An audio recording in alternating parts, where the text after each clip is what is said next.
لکھے گا کون اس طرح شہادتوں کی داستان، لکھے گا کون اس طرح شہادتوں کی داستان، ہمارے درمیان میں حسین سا کوئی نہیں، اور کرے گا کون سامنا یزید وقت کا یہاں، کرے گا کون سامنا یزید وقت کا یہاں، کسی کے خاندان میں حسین سا کوئی نہیں۔ دوستوں، آج یہ بات میں اس شعر سے شروع کیا ہوں کہ آج جو لیڈ کر رہا ہے نا ہم کو اسٹیجوں پر یا پھر کہیں بھی، جو ہم کو لیڈ کر رہے ہیں نا، وہ بھی کسی نہ کسی میدان میں، اور اکثر میدان میں وہ جاہل ہے۔ ہاں، شعور سے جاہل ہیں، فکر سے جاہل ہیں، ذہن سے جاہل ہیں، کیا بولنا ہے، کہاں بولنا ہے، کب بولنا ہے، کچھ نہیں معلوم ہے۔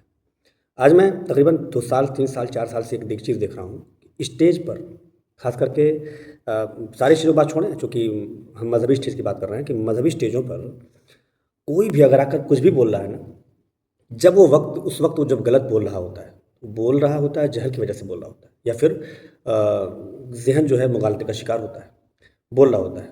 اسٹیج پہ تقریباً ایک جھنڈ بیٹھا ہوتا ہے، عالموں کا کہہ لیجئے، چونکہ عالموں ہی کے جیسے کپڑا اور داڑھی رکھے رہتے ہیں وہ لوگ، ایک بڑا جھنڈ بیٹھا رہتا ہے ان کا۔ اس جھنڈ میں جب کچھ غلط بولا جا رہا ہوتا ہے اسٹیج پر، برسر وہ مائک پر، تو اسی نیچے والے مائک سے اور پیچھے سے حق ہے کیا کہہ دیا، بجا فرمایا آپ نے۔ میں 4 5 سالوں سے چیزیں دیکھ رہا ہوں، یار حد ہے کہ اگر ایک بندہ غلط بول رہا ہے تو تم نیچے سے اس کو سمجھ بھی رہے ہو کہ کیا بول رہا ہے۔ حق ہے بجا فرمایا حضرت آپ نے، اور تو اور ایسی گفتگو پر کبھی کبھی نعرہ بھی لگا دیتے ہیں لوگ۔ پیچھے ماضی میں آپ سال 1.5 سال 2 سال پہلے چلے جائیے، کیا کیا نہیں بولا گیا اسٹیج سے۔ اسٹیج سے بولا گیا کہ بارش میں جلسہ سن رہے ہو تو جلسہ سننے کا یہ فیضان ہوگا کہ قبر میں منکر نکیر بعد میں آئیں گے، پہلے کربلا کا حسین آئے گا۔ بتائیے، یہ باتیں بول دیں گے، جذبات میں نعرے تکبیر لگ گیا، منکر نکیر بعد میں آئیں گے اور کربلا کا حسین پہلے آئے گا۔ کیا کیا بولے بھائی صاحب۔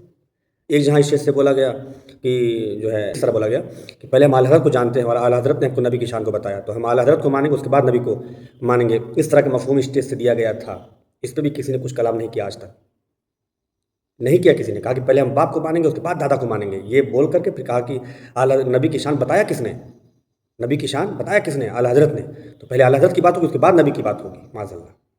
اس طرح کے، اور پھر اسی اسٹیج سے نعرے بھی لگے اور شان و شوکت بلند ہونے کی طرف اشارہ بھی کیا گیا۔ تو میں حیرت میں سوچ رہا تھا، یار یہ کیا ہے۔ تو اس نتیجے پہ پہنچا ہوں کہ قسم سے بتا رہا ہوں کہ یہ سب جاہل ہیں۔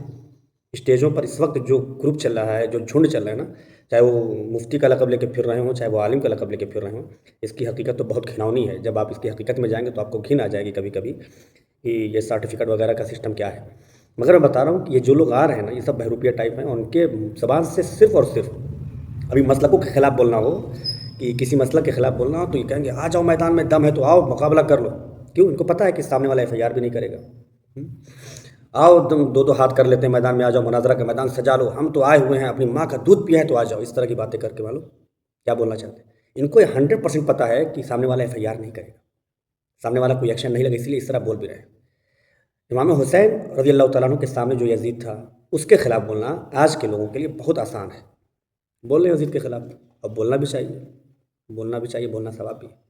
مگر میں کہہ رہا ہوں کہ آج جو وقت کا یزید ہے نا، آج جو وقت کا یزید ہے، اس کے خلاف اگر 400 لوگ ہیں، 400 لیڈر ہیں، چاہے وہ نیتا کی شکل میں ہوں، چاہے وہ وکیل کی شکل میں ہوں، چاہے وہ عالم کی شکل میں ہوں، 400 لیڈروں میں کسی کی آواز وقت کے یزید کے خلاف نہیں نکل رہی۔ کیوں معلوم؟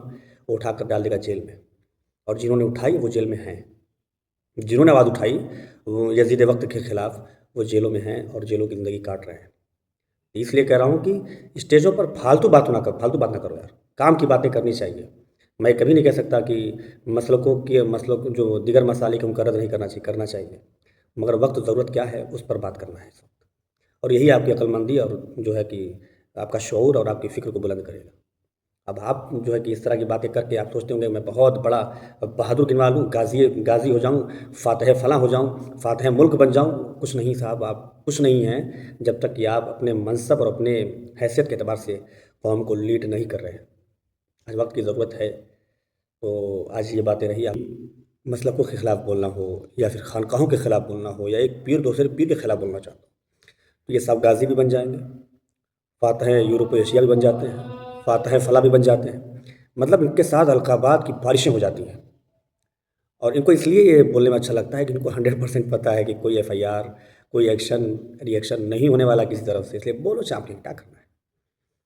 ہاں خنجر بن جائیں گے، خنجر فنا، خنجر وہ جو ہے کہ شمشیر فنا اور فاتح فلاح، اس سب کا ان کا مزہ آتا ہے، تم 90 تلے جملے ہوتے ہیں ایک نمبر کے بولنے میں، باقی حقیقت جو ہوتی ہے نا وہ بہت کھنونی ہے۔